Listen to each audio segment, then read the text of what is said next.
Ho- Holy J.J. Abrams mystery box Batman!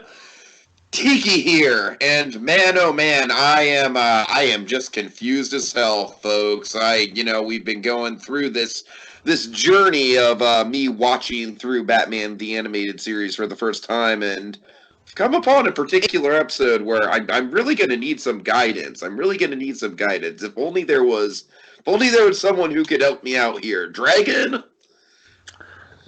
You see, folks, long ago, I made a vow to educate Tiki in the ways of Batman the Animated Series, serving as his spirit guide to Gotham in a way. And tonight, we're not covering an episode, folks. We're asking the question, what is reality? I want to know, Dragon. That's what I want to know after watching this episode. My God, this is something else, Dragon. Dragon, you're a good storyteller when it comes to this podcast. You kind of keep tabs on the narrative flow of what we've been through. Would you like to tell the folks kind of like the ebb and flow of we've been through a couple bad episodes, and then we've gone through a couple really exceptional episodes, and then we get to this. Like, weave that tale for them, Dragon.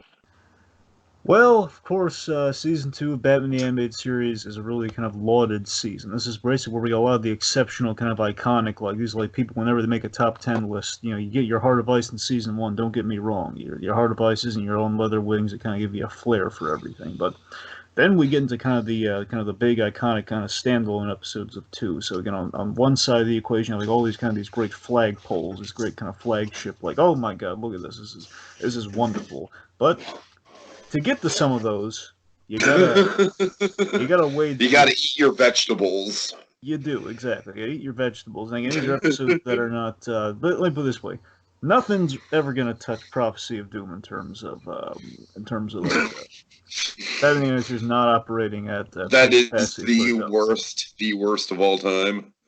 It's, I mean, there's one coming up that I'm really not crazy about, but when you put in perspective, it's not immediately. I'm saying like when we get to season 3, but there's like what I'm saying is like there's Prophecy of Doom might be like going back on them like when we really broke that one down, like Prophecy of Doom still might be the worst episode. But then you get we kind of waded through some stuff like Tiger and Moon of the Wolf, which was kind of one of my like if there's like a number of Batman episodes that didn't thrill me or just like really are kind of in the camp of just I'm really not clicking with this. Moon of the Wolf and Tiger and Prophecy of Doom are in that or kind of the king, the kind of the trio of that one, not counting the other one that we're going to get to in season.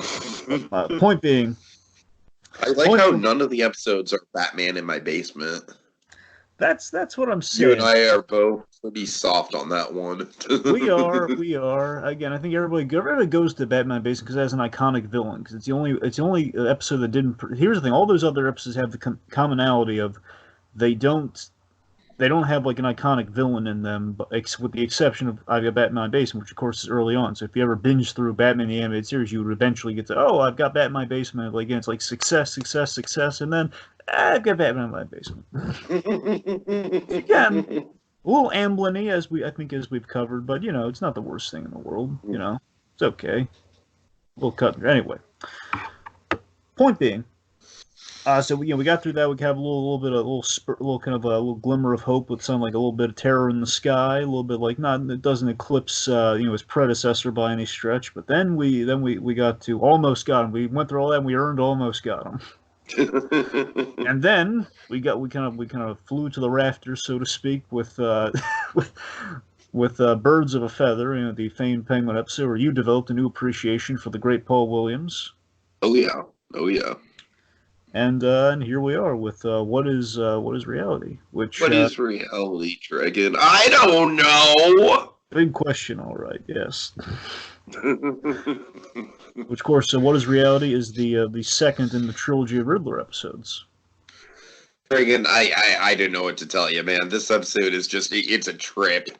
I honestly don't know if I like it or hate it. I really don't know. I'm curious to talk through it with you. Okay, so a little bit of context then. Yeah. So this was directed by Dick Sebast, of course. Just going to give you a kind of a flavoring here of where you get some of your what is reality type stuff. Dreams in Darkness. That was Dick I Sebast. mean, I had a feeling. I had a feeling that it definitely has kind of that same sort of vibe to it. And of course, Batman the Animated Series does do this type of thing. You know, of course, Perchance being the most famous example, but we definitely do have the reality bending in the show. It is. I don't want to say it's a staple, but it's an avenue we've dipped our toe into Something we more or usually do with less. like the Scarecrow of all characters. Usually, Yeah, yeah. and also, of course, famously, the best thing Dick Sebast ever did was a Robin's Reckoning. That's kind of the main kind of big claim to fame that Dick Sebast has. Uh-huh. All right, this was written. Now, this is a very interesting story on the writing. So the writing, there was a writing team that I believe did in total 3 episodes of Batman the Animated Series, most of them in season 3, which we haven't gotten to yet, but this is the first one they were kind of brought on for. This is a writing team, a writing duo, a dynamic writing duo, if you will. They always work together whenever they do stuff. You have Marty Eisenberg, who also did a little bit of, they also did a little bit of Superman the Animated Series and so on and so forth. They have they went on to do Superman after this. You have Marty Eisenberg, and you have Robert N. Skier, or Bob Skier for short. You know, Bob Skier and Marty Eisenberg. Anyway, so the studio did this. This is kind of a clue as to why you may be a little iffy on the episode. ACOM. ACOM. I want to say this. Again, I can't vouch for like when they were produced, but I want to say ACOM because again, assumedly they're in the production order. Point being, ACOM was already on. I love just the despair in your voice when you say the name of that studio. It's an ACOM episode. Yeah, ACOM. You know, they did. Here's the thing: ACOM, of course, on one hand, Moon of the Wolf, not good. On the other hand, the best thing they probably done, Strange Secret of Bruce Wayne, which turned out pretty good. Yeah. That's what I'm saying, and I think this episode kind of falls in the middle of those two. Let's call it, you know. This episode I think it looks pretty good. There are some glaring issues though. There's some classic ACOM errors in this one. Of course, ACOM the gag being ACOM, not the A studio, despite its first letter. And of course, Dick Sebast, he unfortunately, because he did Moon of the Wolf as well, which is not a great episode. And basically, Dick Sebast had this wonderful quote about ACOM. Basically, when you get an episode, like you're eager about, oh boy, I get to do this episode, then you find out what studio it goes to. He called ACOM the Kiss of Death studio. Oh no. Oh, that's not Dick good. Sebast is going into this one. Oh boy, get to direct some Batman. Yay for me! And then ACOM. Oh no. It's like the whammy of animation studios. Oh, the Zonkar of animation. But again, you could do far worse, but then again, you could do a lot better. All right, so Drake, what's your honest opinion about this episode, though? What's your honest take on it? I gotta tell you, looking back on over the years, I think I've reflected.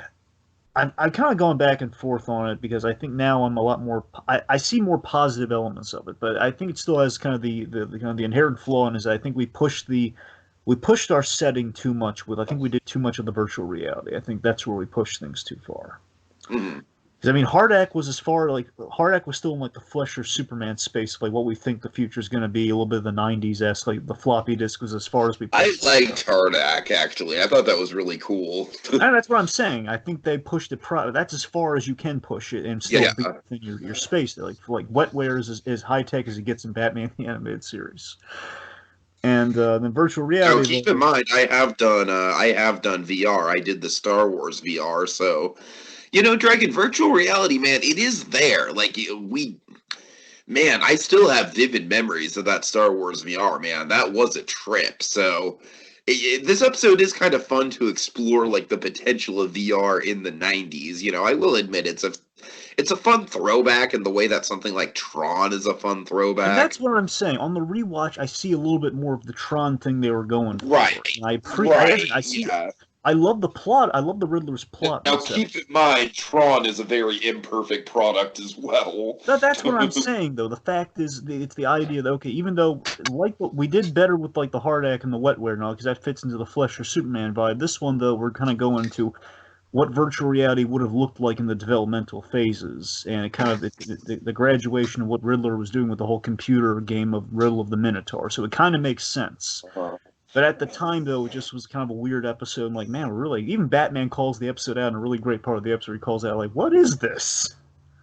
Dragon, can I just flash to the that Star Wars moment that I remember most? I'm sure I've talked about it before, but all right, we're on the moving platform above the lava, right? Like the platform is moving, I can feel the lava underneath me, right? And then I turn around, and directly behind me, K2SO is following me on another platform. Mm. And I'm like, oh my god. Oh my, I wouldn't have even fucking seen K2SO if I didn't turn around. This is incredible. Ah. Anyways, all right. I'm Yeah. sorry, geeking out there. All right, so back to the episode. So, of course, a little context. Here's the writing duo on I this. They have need to worked on. see if I can book a void thing. There's an Avengers void thing now. I need to see if I can book it for my trip. I actually need to get on that. That'd be cool. Anyways, all right, go ahead. Yeah. So the writing duo on this, they had done other adaptations, basic series that were adaptations of other work. Of course, prominently Beetlejuice. You had Beetlejuice and the Little Shop of Horrors animated series. They worked on those shows. Uh, So they pulled a double on this because while they were doing this episode, they actually did this and their dream job of working on the X-Men animated series. So again, because they wanted to. nice.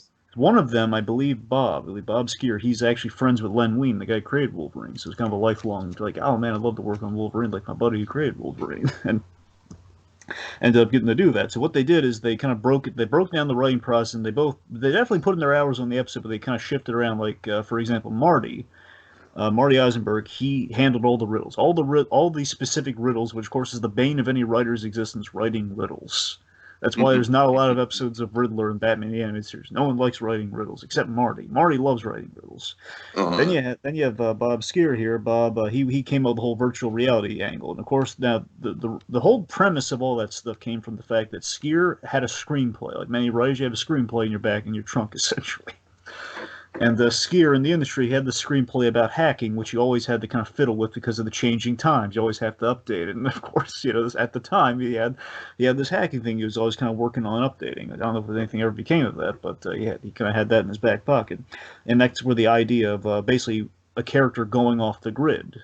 Where okay, what if it was kind of a new concept at the time they were doing this, where a guy could like digitally erase his fingerprints, so to speak. So that was kind of where we got the main plot of the episode from. Basically, the duo way back when they kind of first brought on, kind of flirted with, they pitched their original pitch for an episode was Batman gets stuck in virtual reality, basically a virtual reality world because of a 10-year-old kid. But they had a problem with BSMP would never okay a 10-year-old kid being a supervillain. right, It's right. again Makes imitatable. You can't sense. have like kids be like. Of course, nowadays in the current climate, we can't advocate kids become hackers. That's terrible. We can't do that. Have you seen Mr. Robot? We can't. We Have you can't. seen Jurassic Park? Yeah, sure. She's a hacker, Dragon. So my point is, you see where kind of the crossover of the ideas kind of formed the episode. Yeah, yeah, All yeah. right. All that said, let's just dive right into it. Let's start recapping it. All right, where do we start, Dragon? Start us out. We have a jogger. A jogger can stop by an ATM. And by the way, this jogger scene, the whole scene, this is purely from that screenplay that Skier had, where there's a scene there where a jogger's stopping by the ATM and he faces like kind of a hacker messing with him. So I really like the fact that the jogger is kind of just like jogging in place as he's trying to get the money out of the ATM. I don't know. This jogger's like, there's something about him. He's one of those like background characters that's just kind of charming. Second jogger we've had in a while. It's because we had that jogger a little while back too. Right, yeah. Yeah. All right, so let's see. The happy Andre Romano, like hi, that jogger. Yeah, exactly. All right, anyway, so the guy's going to the Hi, ATM. strange man in the park in the middle of the night. John Hamner. Anyway, so he gets a riddle instead of getting his balance. The riddle says, where does a 500-pound gorilla sleep? Where's a 500-pound gorilla sleep? And he doesn't give an answer. He's hitting the escape button, like the cancel button on the ATM, which basically his account gets drained before his eyes. Like, give me back my money, So he's not thrilled with that. Basically, we see more shenanigans, and there's actually a really interesting kind of payoff to this on the rewatch. I noticed. So, but basically, good into more techno shenanigans. Let's call it. It's more riddle shenanigans. We go to the stock markets, and we have a stock ticker riddle, basically kind of like plaguing the market here. What's worse than a millipede with flat feet? And of course, we have Ephraim Zimbalist Jr. as like a spare character here saying, Oh no, we have a computer vandal under our hands. I love We've that got a computer terminology, vandal on our computer hands. vandal. All right, then we have the funniest one out of all the bunch here. We have Dick and Alfred. We have Oh Dick always God, Alfred is at the DMV. Dick is like, "Stop whining, Alfred. If you think the ticket's a mistake, you'll get a chance to tell the whole story." I just love that Alfred, of all people, wants to contest the ticket, which absolutely he would. Alfred, of course, but he wants that to be like, I'm Alfred Pennyworth. I never run a red light. It's very prim and proper Alfred. Of course, he'd fight that at the DMV tooth and nail. I love it. So, anyways, there's a line because computer. Yeah, Alfred's just like, if I live that long. Yeah, so a huge line because of these computer issues, and of course, what's yet again on the screen a riddle instead of information. Like, how do you fit 5 elephants in a compact car? So, the point is, we've set up our riddles. We're going to get answers to those later. So, the press are swarming on Jim Gordon as they tend to do. And this is a classic. We usually have Jim Gordon kind of in a hallway shot. He's either surrounded by cops, like trying to figure out what to do next, or in this case, press that Jim Gordon never wants to deal with. Like, oh God, not the press. He hates dealing with the press. So they're asking about, what do you think about the riddle crimes? What about the riddles commissioner? So Jim just kind of placates him, tells him that tells him to go away. We're working on it. Yeah. There's a rare instance of Gordon taking off his coat, by the way, and this is always a mistake. This is like only Akon would screw something like this up to me. It's like, oh God, God! I know exactly what you're talking about. The tan coat, right? Yeah, the tan coat. Yeah, I noticed that, Rick, and I noticed that. And, like in the back of my mind, I was like, "What is that? Is that like a? Is it an animation error? Did they just decide to give him a new wardrobe or what?" It's implied. It's always Jim Gordon looks at his best when he has. Fine, he always wears the tan pants because that's on model for him in the animated show. But it's like he should just have like the tie and the shirt underneath. He should never have the jacket underneath because it's not that Gordon's never not had like a jacket underneath. It's just like if you're gonna give him a jacket, don't color it tan like the whole just looks bad. It's weird. Yeah. It's like the first time in the animated series you've seen him, like not counting when he was wearing the. This is where I get all nerdy about Batman. Oh God. Okay. Go ahead. It's not like the one time we saw him when it was at the in Joker's favor when he had like the tuxedo. Like con person's worst nightmare question in episode 302 of. You know what I mean? It's like the one time we saw him without his signature outfit on. It's like during the the ball, his testimonial in his honor the Joker crash. So the point being, this is the first time we've seen him with like a coat on. They screwed up the colors. Didn't look good. Anyway, and here's the thing: he's gonna put on. He's going to put on the jacket in a second anyway, so this added more work for themselves as far as I'm concerned. Only Akon, anyway. Who else but Akon? I think this might be Akon's last episode, if I remember correctly. So we'll see if they pop up anywhere further. Because again, they were basically they had their walking papers handed to them, but they probably had a handful of episodes in development. By the time Bruce Timm was fed up with them, so this might be the last time we see him. So. Anyway, so Appointment Gordon, he throws off his jacket here, and here's the okay. I'm sorry, I got to rant about Akon with something different that really hurt. Dear. Oh God, okay, I don't want this to go on. I know. This one's important though.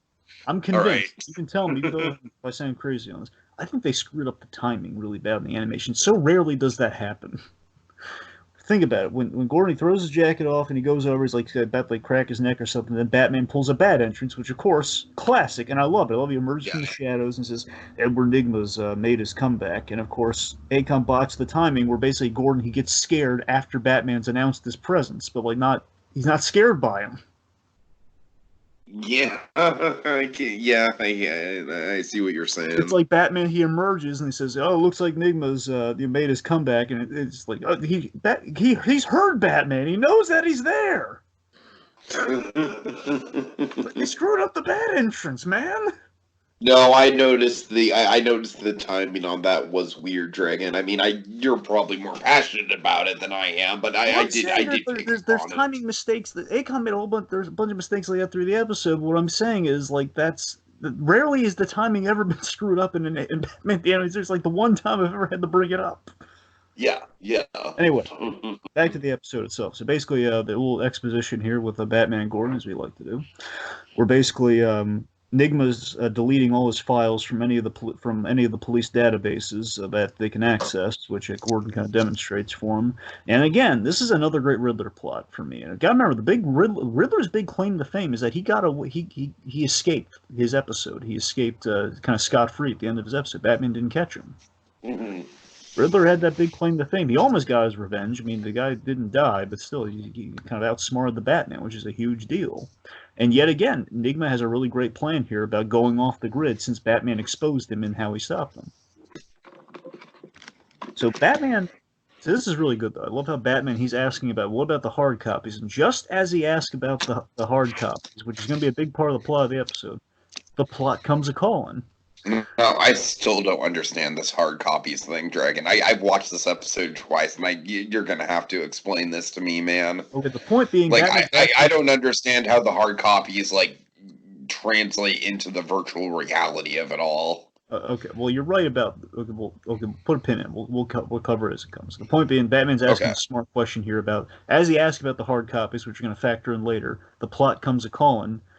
Jim Gordon here saying a crate's been delivered, and a giant crate with question marks has been delivered, and it's ticking. I love the drama on, and it's ticking. It's a great bit. So now we have, this is a silly, I tell you, man, this scene never is good to me, man. So the cops, sorry, so now I have now I've been able to blame it on ACOM, because now after all these years, I always wondered what was off with this scene, but now I know. Anyway, so the cops are clearing the building. Yeah. And sorry, before we get to the things, the point being, the cops cleared the building, and we have this clever part of the plan here before we get to the stuff that's not quite gelling here. So the clever part of the plan is Riddler's using this giant crate that's been delivered, this giant bomb threat essentially, as a distraction, which is really clever. He's using it as a distraction to get the cops all focused on that right now, as Riddler's men dressed as cops, which, by the way, I've always loved to point this out. Riddler has the same henchmen in all three of his episodes. Great continuity on the henchmen. It is, yeah, sure. Riddler, Riddler has, he's loyal to his henchmen. This is really, they don't really spend time on it, but he's loyal to him, even though I don't know, anyway. So the point being, his men get inside the file room where they steal the hard copies of Edward Nygma's files, which again, Nygma from a distance can delete all his digital files, which Tiki, basically looking back on it, that's why we kind of saw the bank, and we saw the stock market, and we saw the DMV, because again, he digitally deleted his records in all those places. That's why he left the riddle. And the police department. So he's digitally erased his fingerprints, but now he needs to physically erase his fingerprints of what stuff is literally on. That's the hard copy. The hard copies of the files and the stuff that's physically there. That's what we need to get rid of right now.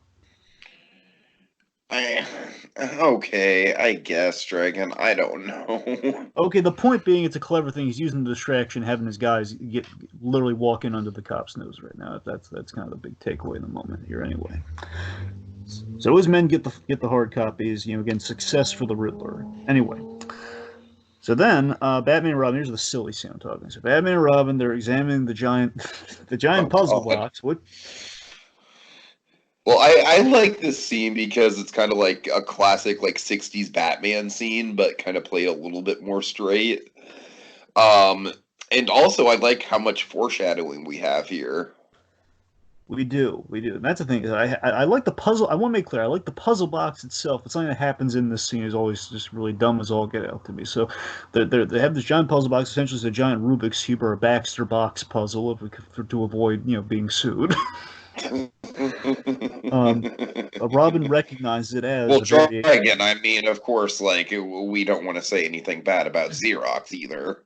Oh, heavens no. I mean, Xerox is it's like the Rubik's Cube, Xerox, these are sacred American icons here. I mean, Xerox is the Neff copier of its day. I mean, how can we... Oh boy, alright. Okay, the point being, so we see a variation on the ancient Chinese puzzle box, and Batman's asking, can you solve it? Oh, you're looking at the kid who solved the Baxter's box puzzle in 37 seconds. Of course, this time, no sledgehammer. Which, again, is great foreshadowing, kind of Batman kind of filing away a little idea for later, which is great on the rewatch. Oh, yeah. Alright, so the box then unfolds and collapses. This is the stupid part right here. This is the part I never liked, and I now know why it's bad. So... Riddler. So basically, the Robin unlocks the box, Riddler's box, and it collapses, and we see this giant computer in there with a console, basically this little display of a giant ticking clock that basically goes off. You think, oh god, the ticking's it's going to explode, it's going to blow up. Yes, I know what you're talking about, Dragon. We're very simpatico about all the moments that are off here. And then the SWAT guys all draw their guns as The SWAT guys just really are just very trigger happy in this moment, Dragon. It always bugged me ever since I was a kid. I could never place my finger on like why this. I knew like that didn't make sense. Like how does that happen? Of course, now I think it's an anime. I think it was miscommunication overseas to ACOM. That's what I think this was. Like everyone's really tense, and I think they're assuming SWAT guys tense, draw their guns, right? I mean, first of all, it's weird to see Batman and Robin in a scene with a bunch of SWAT guys, because usually they're just in it with Gordon and maybe Bullock. Yeah. Second of all, I feel like another animation error is just the fact that it directly kind of looks like they're pointing their guns directly at Batman and Robin. It looks just so, yeah, there's a lot wrong with it, Dragon. And you know what? I'm gonna pull a third thing, Dragon. The designs of the SWAT guys are really weird. Again, we've got kind of the tan fucking bodysuits going on with the armor. I have to defend them on this. They've always looked like this though, so that's fine. Okay, fair enough. No, but here's I'm gonna raise you this one though. So Batman then hits the escape button to basically kind of turn off the bomb, like the fake out bomb. But again, he does it after the thing went off, though, so the timing's off yet again. Oh God! That's what I'm saying. Anyway, so back to what matters. So basically, Gordon's asking, like, you think it was like a bomb threat? It's like more like an invitation. So Enigma, all the while, he's monitoring the situation on the GCPD security camera. Yeah. Of course, Enigma again, the wonderful John Glover here. Not his finest episode, but still always delivering a good. Dragon, when does Enigma help me track it here? All right. When does Enigma enter the virtual reality? Let's see. Well, clearly he's not entered it yet, of this point, right? Because he's interacting with other people. Yeah. So he does it after Gordon and Robin go in there. That's when he does it. When Gordon's in there alone, that's when he probably slips on the helmet. So that's probably exactly. But again, he has the camera, so he knows when they're entering the thing. That's why he knows when. So. Okay. All right. Okay, so let's see. So Enigma saying, curiosity killed the bat. Okay, good dialogue from John Glover there. His men deliver the files, which he shreds. They want to make sure there are no existing copies. He's literally trying to erase every shred of himself from any files. Basically, he'll be like, he might be like kind of a rumor of a name. That's the most he could ever be. Like the cops will know, but they can never prove like an Edward Enigma exists after his plan for this episode being the idea. All right. So let's see. So then. Okay, so Robin is looking into the computer because he's a little computer savvy, and again, this is where we're trying to do like the boy wonder of it all here. Where Robin, he's kind of the young buck. He knows, he knows his way around a computer. We saw him playing video games in the last Riddler episode. So we're trying to give Robin stuff to do, and of course, Riddler is very intrinsically linked to Batman and Robin adventures. So you kind of have to have these three characters. And oddly enough, I realized this after this episode. Yeah, Batman and Robin are in all three of the Riddler episodes. So it's a pattern. Nice. So basically, Batman's following up on some leads while Robin is looking into the computer, trying to kind of check all the firewalls, and basically trying to check the thing from top to bottom. And then we have an embarrassing animation here. I mean, embarrassing, man. Oh man, God, I so told much. You, ACOM, man. Jesus Christ. This is embarrassing, though. Robin turns black. Okay, all right. Tell me. Jeez. They forgot to color Robin in the scene. Wait. Okay, I have to. Do you have a timestamp on this, Dragon? I need to. It's when Batman leaves the room. It's right when Batman leaves the room. You'll notice. If you look at Robin, like the whole scene is fine except for Robin. Robin blinks. From color? Oh, I see it! Oh my God! What the hell? What? Oh, Dragon, this is the difference between you and me, right? Like, because I watched this episode twice and I didn't even notice that. But it's like you are on the ball with it, man. Oh, that is weird. It's randomly black and white. They forgot to color. He's the gray ghost, Dragon. Yes! It's like Oh Robin, like he's like, God! hey, I wanted to be in Wow! that. I wanted to be in the Joker scene, and they name dropped me and almost got him in the third act. He said, "How's Robin?" I was going to respond, but they put me in the wrong episode. Oh, that is egregious. Jesus! Wow! Okay, okay. Anyway, All so right. all right. This whole episode is not going to. I thought we were just going to talk about like, oh, geez, it's a very confusing episode, but no, man, the animation airs unto themselves are something to behold. Anyways, All right, so Batman, he basically So Batman's back in the Batcave with Alfred. He lays out the riddles, looking for the connection. Of course, you'll notice. even a schoolboy could answer these riddles. So basically, Alfred solves all these riddles really nicely. You know, he solves all the riddles from earlier. I won't go. The point being, he solves all the riddles there. And basically, they find out the commonality where okay, there's an animal theme, but more importantly, there's a number theme. The number to each riddle. Basically, the number is. Alfred wonderfully points out here that the clues are the answer we're looking for is in the clues, but not the answers themselves, which means in the wording of the question, like 500-pound gorilla, millipede, 1,000 legs, and how do you fit 5 elephants into a compact car? Again, five. So again, like 500, 1,000, 5, all these numbers, and basically you translate the Roman numerals, which would be DMV, which of course, again, Enigma. As we saw with the GCPD, he needs the physical copies, which means he has to send his men to the locations we saw earlier. So he sends them to DMV. On the DMV. Anyone who's been there knows precisely what I mean. Yeah, I was thinking more like taking the Better Call Saul route with the MVD, depending on your region. No, I'm just referencing a Primus song that I don't want to actually play for copyright reasons. Well, but if you know Primus, then you know that song. You know that song. Anyways. Okay. All right. So of course, I imagine they look to this scene for Batman Forever. By the way, a lot of people have kind of pointed that out. That Batman Alfred solving the riddles, finding the commonality, which helps find out what the Riddler's planning. Okay. So, again, so Riddler's men, they're going for the hard copies from the earlier scenes, all that sort of stuff. So Batman, he attacks Riddler's goons at the DMV. We've ranted about ACOM, but I got to give him points here. This is some solid action, though. This is a pretty solid action scene.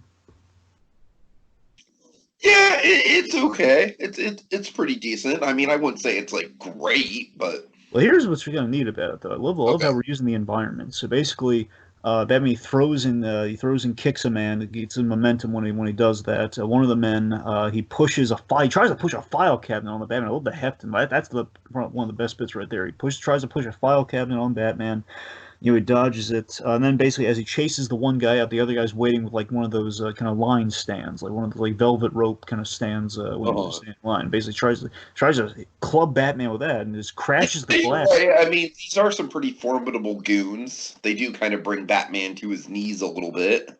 Yeah, that's what I'm saying, man. I like the kinetic quality of the scene, where basically they're crashing the environment around. Like he crashes like the glass of a little door behind Batman, and then it gets a little hokey. Like he throws like a license plate at Batman, the back of Batman's knee, which is But then he's like really going to town on with that light stand. It's like whacking him really good. Anyway. So then we take the fight to the Batman stumbles out of the building, and then, egad, the car is about to hit him. Cut to commercial. But not just any cliffhanger. Car. An automated car, driven by a robot, and narrated by the Riddler. Oh, man. This is a lot of fun. I love the Riddler narrating this whole scene. This is like also, I like the fact that now that we're kind of like establishing that the Riddler is not physically there. You know what I mean? Yeah. Like I would say at this point the Riddler is probably in the VR already. But I mean it's possible, but again, there's like a specific moment where he probably goes in the VR, but he could be. We don't know. Well, I'm just saying because like I get the sense that with him in the VR, like with the ending, it seems like he's been in there longer than they have just because of how messed up he is. Well, remember, there's a reason for why he's as messed up as he is at the end, so. All right, you know what? I'm gonna stop blabbing my mouth. You probably know better than I do. I'm sorry. Anyway, I don't mean to I don't mean to throw the license plate at the back of your knee, man. I'm sorry. It's no, just it's fine. It's fine. This is why I need you on the spirit guide, Dragon. okay. So my point On is, this, yeah. Go but ahead. the point that you did make, though, I love that Batman in this whole episode he does not have a physical interaction with the Riddler, which is quite fascinating. Yes, yes, yes, yeah. That is. Anyways, again, because the Riddler, again, physically, he can't go toe-to-toe with Batman. Not at all, really. No, but again, intellectually, though, and just kind of in terms of, like, Riddler has planned out an interaction with Batman with this whole scene here. It's like, he knows Batman's going to interfere. Because basically, he's distracting Batman with all this stuff right now. He's trying to keep Batman away, so basically he can have a hostage with the later scene we're going to have at the GCPD. He needs to keep Batman busy with this lead and everything.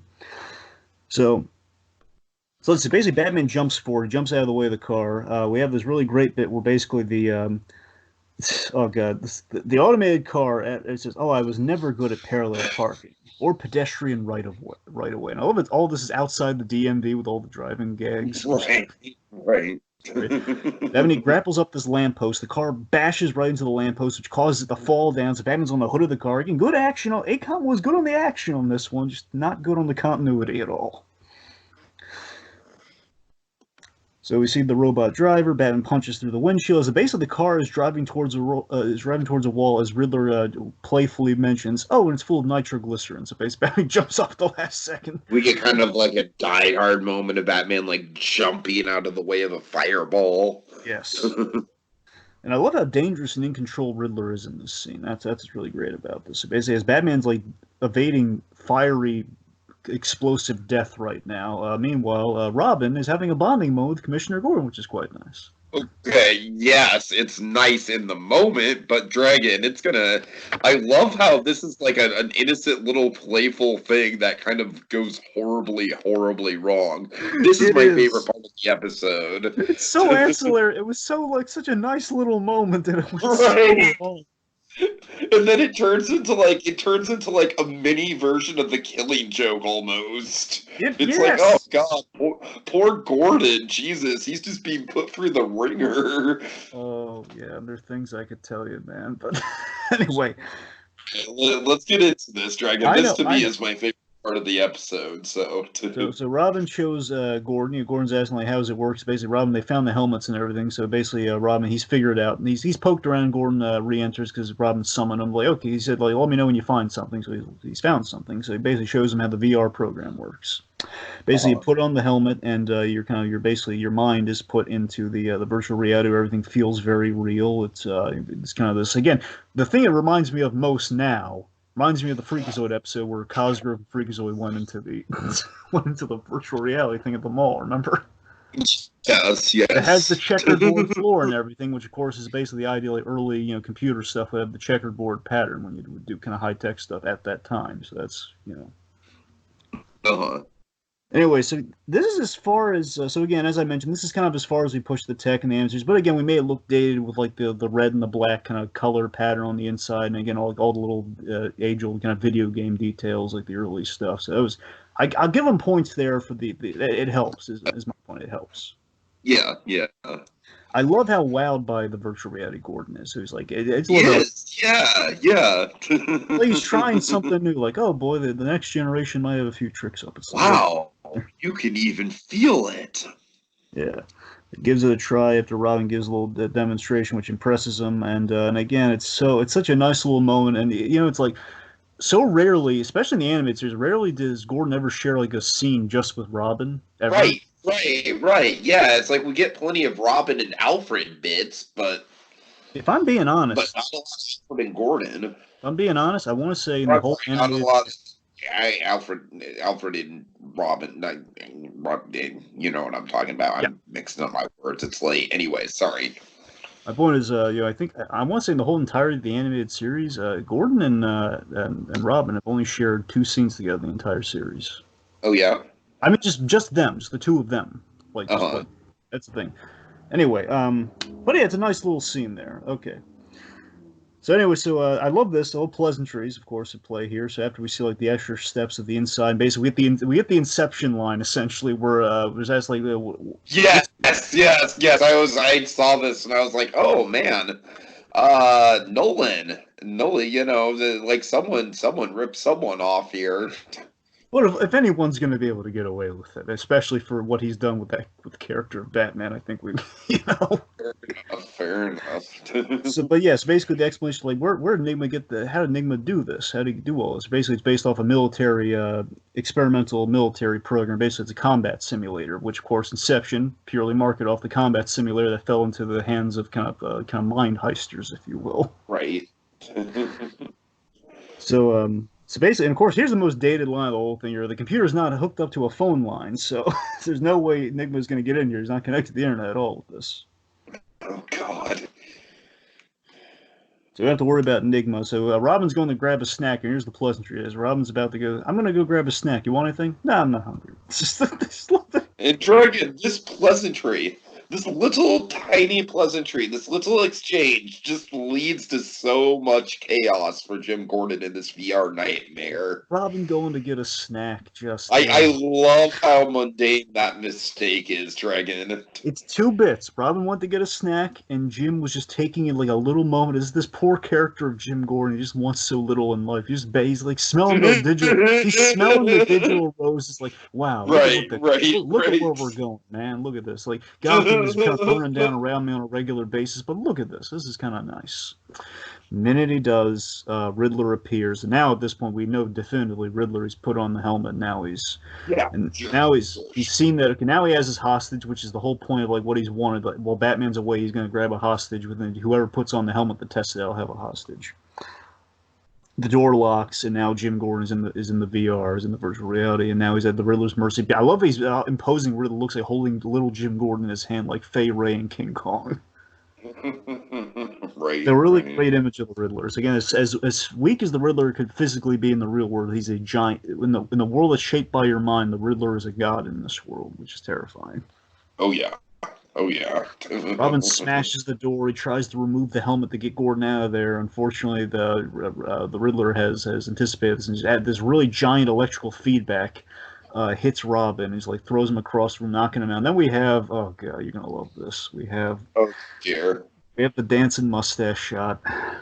The dancing mustache shot. All right. Basically, you're trying to show Gordon's being kind of electrocuted, or basically he's in kind of. Oh, I see it. Yeah, I know exactly what you're talking about. I gotcha. It's either like he's just. Once I see it, I cannot unsee it, Dragon. Either he's in shock or he's being electrocuted by the feedback himself. So. It's anyway. It's just the mustache. It's like someone just like clicked it. It's like the mustache. It's like it's like a property on Photoshop, right? It's like an item on Photoshop, and someone just clicked it, and it's like dragging it just up and down, up and down, up and down. Yeah. It's not great. Not great. Meanwhile, Batman's putting out the fire from the nitroglycerin explosion. He examines the wreck, and then a phone rings. This is my favorite riddle of the whole piece, by the way. How are you feeling about the riddles so far? You liking any of them? You know what? The riddles themselves, I could kind of take or leave, but I do like some of the creative, like, ways in which Batman solves them. Like the Roman numerals thing was cool. Yeah. So yeah, in that regard, it's pretty fun. I'm nostalgic for this. I don't know if it's a good one. I was like this one where basically so Batman answers the phone and it's basically the Riddler calling and basically giving him the next clue where it all makes sense when you add it up. Uh-huh. And so we have Batman and Alfred in the Batmobile. Where basically Batman's trying to decipher the riddle here. Where basically he's out of the phone booth came 4 quarters and a penny. And that was his clue, essentially, with the phrasing what Riddler said. And essentially, the answer is police headquarters, because, scent being made of copper, cop, police. And, he said something about, like, no tails, therefore it'd be head. So headquarters, room 101, you add all together, 101 cents. So I always thought that was clever. Maybe it was kind of making, like, a little, I don't know, I thought it was nice. Basically spelling out to Batman that Enigma's outsmarted you, and in the room that you left Robin is where my big plan is taking place right now. So basically, Batman goes back there. Enigma's outsmarted Batman with the hostage. He's been keeping Batman out of his hair the whole time. Now that we establish the stakes, Riddler's on the screen basically gloating about his stakes and how Batman has to come in to play on his playground here, where Jim Gordon's in real virtual peril in this episode, man. Oh yeah. Oh yeah. Tell me this didn't creep you out. Where basically Gordon's in this G-force simulator. Remember, this is an older Gordon here, guys. This No, is it did, Dragon. The whole idea is like basically Enigma's trying to give Gordon a heart attack yeah, so through the hard. VR. Basically, in this giant G-force simulator, he has roughly like 15 minutes left before his heart gives out, and Robin's asking, "How is this possible?" And says, "Oh, you And didn't by the check the." way, just the animation on Gordon, like, dancing mustache aside, just the look of Gordon just like kind of, he's almost drooling and catatonic, he's almost kind of like one of those like vegetable people. It's It's basically it's it's quite horrific. he's in like a paralysis of terror right now. It's kind of like the pose. Like, he can't even move if he wanted to because that G-force simulator is just kind of utterly frozen. It's horrifying. Right. So basically, Robin says, "How is this possible? You didn't check the hardware." Basically, there's like a little hidden wire in the thing. So that's how Riddler got away with it, kind of by the '90s standards of like there's a cordless modem line. So then, Batman logically is going to disconnect it. So it should save Gordon, but then Riddler has his contingency built in here, and this contingency does make sense.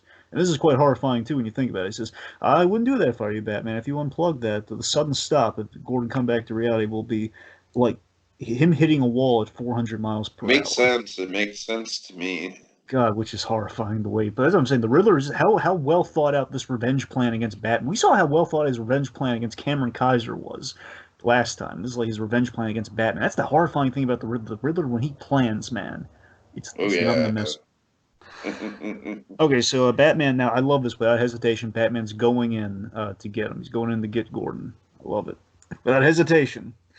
And Robin's saying, "You're crazy," it's crazy. But again, without hesitation, he's going in for Gordon. But also, Batman has a backup plan where, okay, he gives Robin a headset where, okay, you're going to give me some guidance while I'm in there, make sure I don't like slip into the That's virtual smart. reality. That's smart. All right, so Batman's inside, which, by the way, you'll notice those headsets. There's like a hole in the top of them. I presume there's a hole in the top of them for Batman to put it on later. I By the assume way, that's what do you think of the fact that the headsets, like, they're not the traditional VR headsets with the goggles and everything or the helmet? It's more so like kind of like how I read it is that you're kind of like you're putting on like this helmet thing. You know what I mean? But it doesn't cover your eyes. That's the main difference. it is What do you think of interesting. that? It's interesting, but also again, it's being ahead of its time with like the way virtual reality would look years later. But it's basically it's like it's going for like a serial. We're stimulating literally the mind's eye, not the physical eye. Uh-huh. Yeah. Right. So, but yeah, of course, I think the other reason for it too is we need Batman's ears to stick out from the helmet. That's why we have to design it like that in part. Right, right, All right, so Batman's on right. the inside. Now we enter Wonderland, folks. And no, not that Wonderland. Maybe I should change that analogy because given what show we're talking about here. But no, folks. Now we've gone down the virtual rabbit hole, as it were. And Dragon, at this point, I'm just like kind of trying to follow along.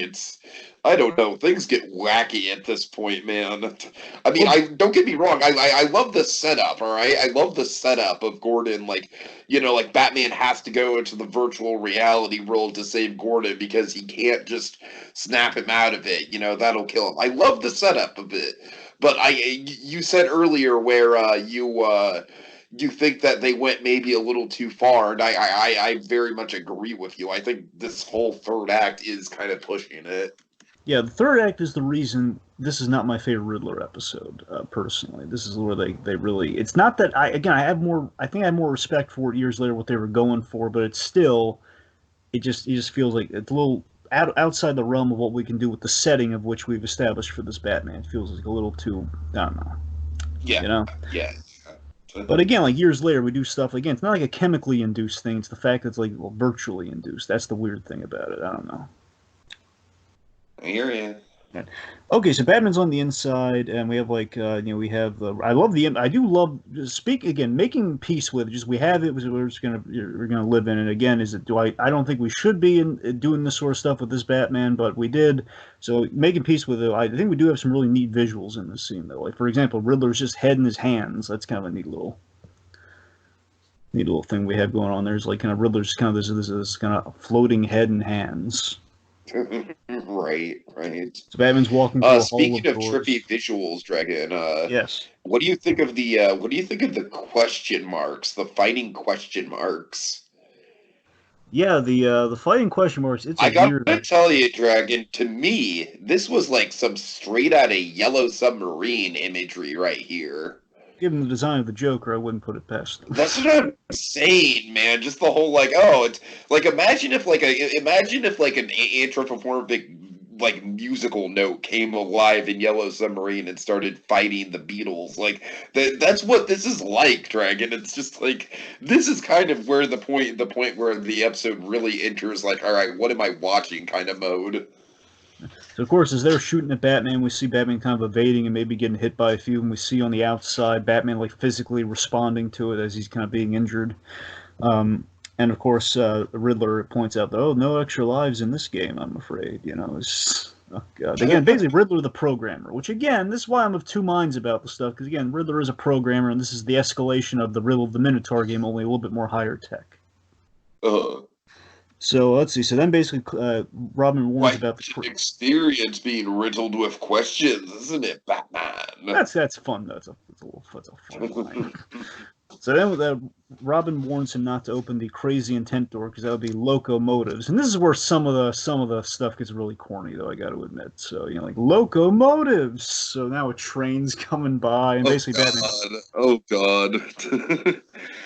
It's like Inception with the destructive train of thought. Yep. So basically, using the train to take out the question marks, kind of saves his bacon there. Of This course, is what I'm talking about, Dragon. What? I don't know, man. The episode really goes off the rails here, buddy. okay, this is. Let me. I don't know if this is going to win you over or not, but just by the by. So this stuff you can imagine they had a field day with when they eventually made the tie-in games for like the Super Nintendo, the NES, and the. I can imagine, yeah. Yeah, especially this like there's like a whole like virtual Riddler level that is obviously very That's much cool.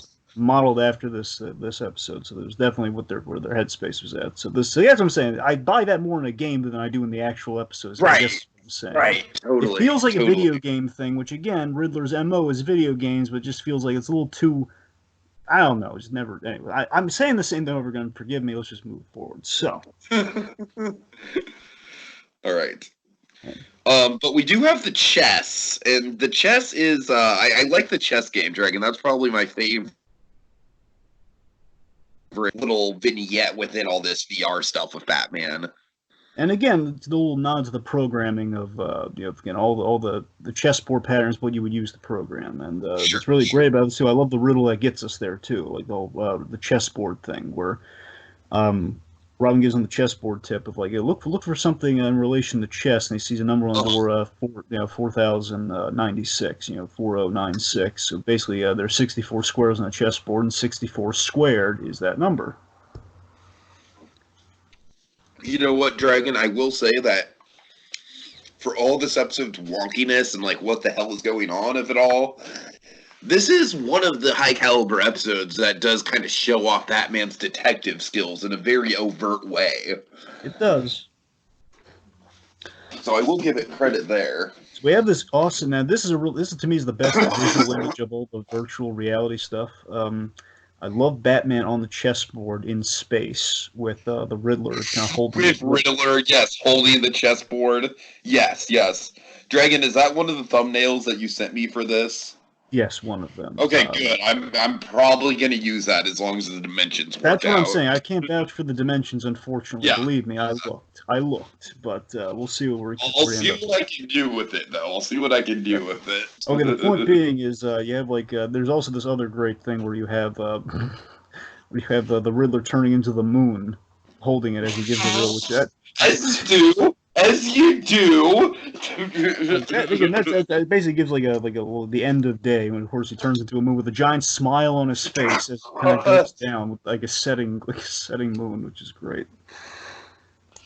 So anyway, so of course, and this is really clever. This to me is this is the best part of the virtual stuff because the idea he has to move like a Dark Knight, which is Yes, what. I like that. I like that. That's the best riddle in the episode. And every wrong move leads him to you'll crash a pound, you'll basically fall forever. So it's really, and of course, nightfall being a term for like basically it's the the knight kind of doing his business there, and it gets knighted by the king. And then after this, we have the best part of the episode where basically calls the third act out on itself here, where Batman's knighted by the king piece after he's won the little game, and now he just he transform this armor suddenly appears on him. He turns into like a literal Dark Knight, but like he has his actual knight's armor put on him. And Kevin Conroy wonderfully says, Enigma, what are you up to now, and why this? Why this? I love it. With the odd deliveries. Dragon, I think you and I can both agree that some of Kevin Conroy's most fun deliveries are just like perplexed Batman, or just like we had last episode with like what was the line that we both liked last episode? Very the whole okay. Peach. Oh right. Peach. Yeah, just a peach, and then now you have like, why this? Why this? Okay, because he's in character though. That's what sells it though. He's just asking a very reasonable question in this ridiculous situation. It's like, why this? Why are we going through all this, man? So just calling the episode. This was even Batman in the episode is calling it out. Like, why are we doing this? This doesn't feel like the show. This isn't even the wackiest part, though, Dragon. It's really not. We're about to get wackier. So then this is the part where I'm really going to have you hold my hand through, Dragon. Okay, hold on. So then Batman, he flies on a Pegasus. Batman fucking flies on a Pegasus. Yes, go on. Go on. Into literal stars, as in the constellations are coming to life. He's saying like, oh god, you think the Pegasus is going to do the Greek mythology? I flunked Greek mythology. Remember? It's like, oh no, it's more astronomy. Oh, now you're talking. So he's invading Orion. The formation of Orion the Hunter. You have Orion the Hunter who's like he's shooting arrows at him, and then you have Taurus, this giant bull coming at him, and so basically he has to fly the Pegasus into its proper kind of constellation location, which so then Batman falls. He ends up in Riddlerville. Oh, dear God! And Dragon, this to me is kind of like the thing that kind of made me speculate that maybe Riddler's been down here for longer than they have. I mean, he designed the place in advance. I'm sure. That's he designed the place. That's the only That's the only thing I'm getting at with my theories here. Sure. All right. Anyways. All right. So now that was the big climax. The big climax is now in our virtue. Now we're kind of in the boss level, as it were. So Batman has to solve a giant puzzle box to save Gordon, who was held within the puzzle box, and has 1 minute to do it. And of course, I love it. We call back that Night of the Ninja line from Rob, like, no problemo, Batman. I love when he just said, no problemo, Batman. Remember, this is the kid who solved the Baxter Box puzzle. So again, Robin, just as he's about to tip off Batman, like how exactly to solve this, Riddler, in anticipation for this, he sends this giant, like, ear-shattering feedback to Robin. It's like, I hear that now. I feel bad for Robin in that scene. He had that terrible feedback. He says, hey, no helping. No comments from the peanut gallery. No help. Yeah. I love how infuriated Riddler has been throughout all this, where Batman's kind of getting through, and he's like, I'm sure you had that all planned, didn't you? I love how petty the Riddler is with Batman's succeeding. Love it. All right, so Batman figures that he can... basically, Batman cleverly figures out, well, if he can warp reality, maybe I can too. So he warps reality, and this is an awesome image too, especially in the post Brave and the Bold. Of course, Brave and the Bold, one of the great Batman phrases that Diedrich Bader had in that show was Batman calling his fist the hammers of justice. Oh God, yeah. And here you look back on it now, it's like Batman literally turned his hands into hammers of justice, which is awesome. That's why I can't be mad at the virtual reality stuff, man. He has hammers of justice. Literally. You know what? Fair enough. And like we said, it was a good foreshadow that does pay off. So again, Robin. And I love how peeved this makes Snidba. Go ahead. Yes. So the Enigma, of course, he's like, it's a great callback, and then Riddler thinks, oh, I should have known you'd cheat. And again, Batman didn't even cheat the first time. But Riddler's one anyway. So point being, now he's accusing Batman of cheating. He's again just very jealous of Batman outthinking him in the moment. That, oh man, he's manipulating the reality like I am. That's not fair. So now he holds Batman back, as then Enigma doubles himself and reassembles the box, which is a really heady idea. And I love that he's putting the box back together. This is you're in my world, you play by my rules. And then Batman makes multiple copies of himself, and now like multiple Riddlers, multiple Batmen. And then this is where the episode gets really good with the plotting yet again here. So Riddler gets into the reason for his crime. It gets like, Riddler being frustrated by Batman, he really kind of drops a little bit of his intellectual facade here. He gets like the motivation behind why he's doing all this, which I thought was really good. Where Edward Nygma, basically, Edward Nygma is no longer it can no longer be Edward Nygma. Like Edward Nygma no longer exists because of Batman. Batman kind of killed half of the Riddler's personality with that foiling, because Edward Nygma can never show himself again. So he's fully become the Riddler. It's all he really has right now. Because he exposed that was a private matter. Batman, his whole thing with Cameron Kaiser was a score that had the plan gone perfectly, he would have probably killed Cameron Kaiser. The Riddler would have done this. Edward Nygma could have gone like living his life knowing that he got the last laugh, and it would have been the end of the matter. And Batman ruined all that. Now Edward Nygma is like a fugitive because he got away. And again, we pair off wonderfully where we left him off. Where he did get away scot-free, but he can't really show his face anymore. Now he's trying to remedy that, through Batman getting his revenge on him. So that's quite great. So I'm going to delete Nygma just like I'm about to delete you. So then we have this really clever move as Batman goads the Riddler here. He goads the Riddler by he copies himself a whole bunch. And we have this awesome question. I love Batman defeating the Riddler by giving him a question. This is awesome. I love whenever Batman does this going up against the Riddler. He says, "Tell me something, Nygma. How can you split your focus in 32 directions?" He makes 32 copies of himself. Split your focus in 32 directions and sustain concentration to keep your world together.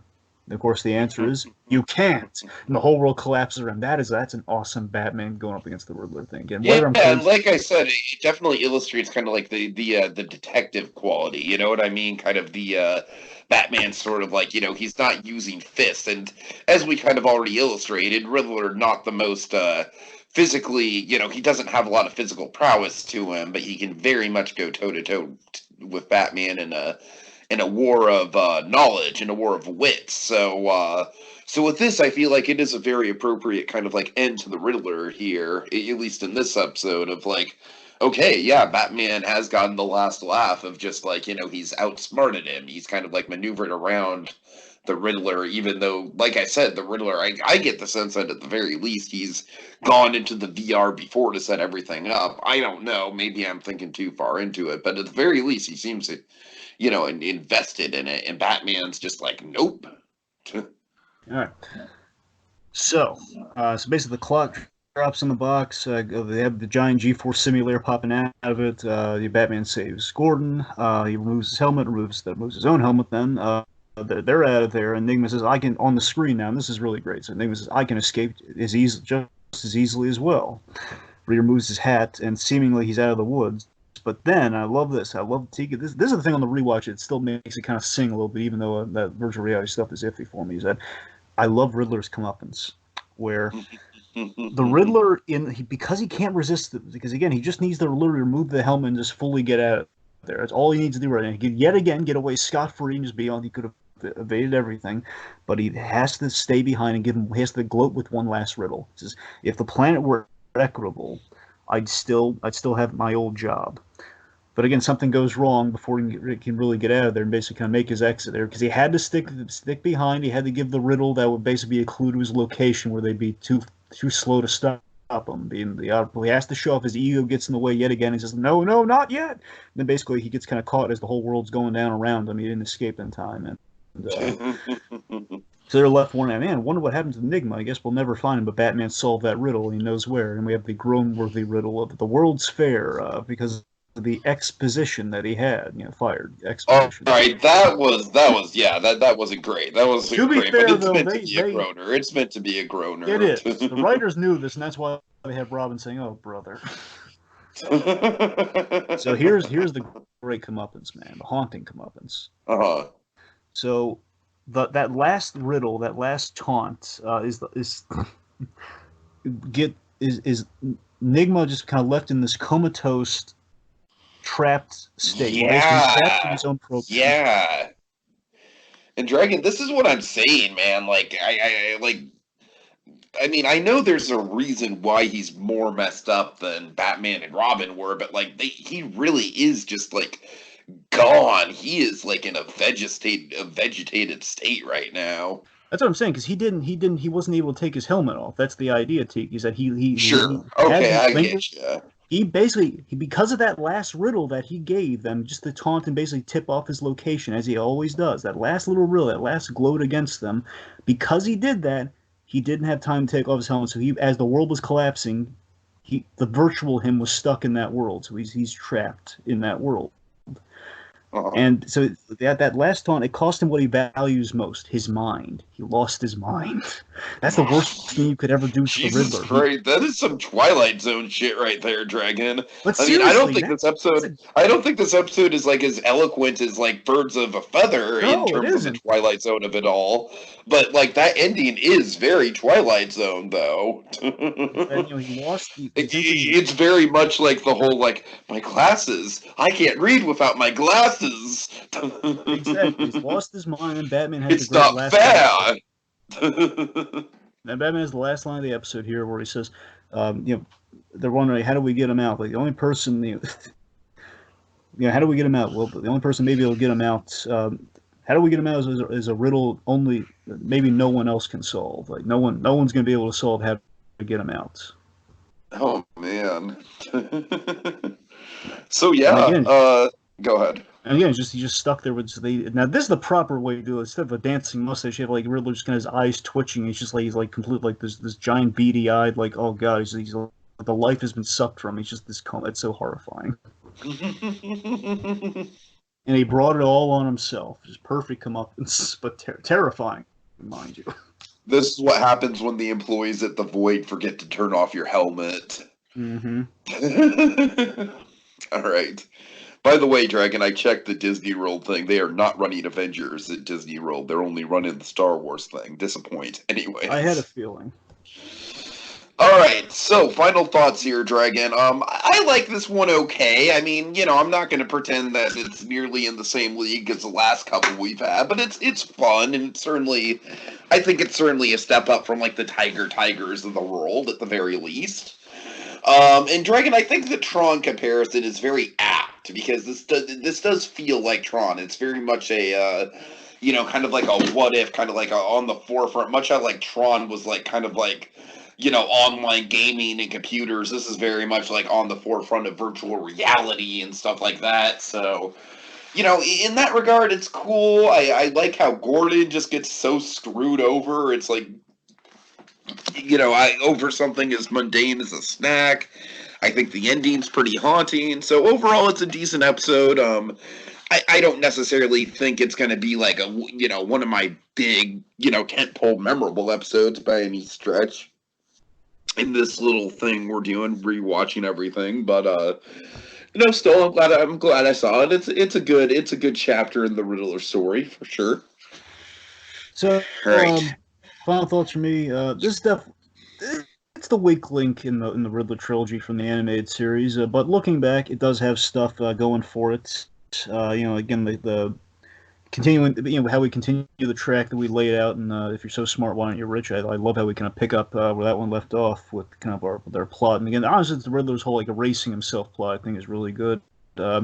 Again, look, VR was maybe a push too far in the show style. Which again, just to give it credit where credit. So, like, if this were in any other show, I think I'd like it better. That's the thing. It just feels like a little wrong for it. That's all. Or the video game of Batman the Animated Series, I'd buy it more. Which, again, they did make it into the video game, which I felt a little bit more natural with. I love Sir Nolan's of it. I love the comeuppance. So again, the story there, what we do with the Riddler as a character is great. The fact he doesn't have interaction with Batman in a physical sense, or Uh, like it doesn't mean physically meet him until the very end of the episode. And he's comatose. They don't even meet each other really the whole episode, which is right, really great. right. It just, I don't, honestly, at the end of the day, you know what really is, Tiki? It didn't realize its title. Again, like, what is reality? We don't really, I think classically, any of the other Batman episodes, like, we have, like, these, it doesn't feel like the way we would approach it in the ordinary Batman episode, like, we would examine, like, what is reality? It feels like Perchance the Dream is, like, a what is reality type episode. That's an episode that kind of fits what that title is, you know? Oh yeah, oh yeah. But this didn't quite like reach into like deeply what that title was, and again, maybe it just should have been retitled. I don't know. That's the thing. It's like not what that episode is, and I'm not saying it's like what that hurts the episode at all. It's just maybe it's not it's not as good as like as kind of a problem. It's like Riddler's coming back and we're asking what is reality, man. But we're not really heady with it. We're more like kind of cool and like, oh, we're bringing the Riddler back. And we're having him do stuff and exploring VR and all that sort of stuff. Let's go with it, man. So it's. The next Riddler episode is my favorite of all three of them, honestly. So I'm really looking forward to that once we get into season 3. Riddler's Reform. Nice. That's the one I'm looking for, man. That's a good one. Okay. And speaking of stuff you're looking forward to, next episode apparently is a biggie. Can't wait to get to that. That it is. So speaking of which, Doja us up. An existential anniversary. A killer musician. A good man down. Will Batman survive the dark night of his soul and save his friends? Or will Bruce Wayne attend another funeral? Tune in and find out. Same animated bat time, same animated bat place. On the next visit to the animated Batcave with I Am the Night. A call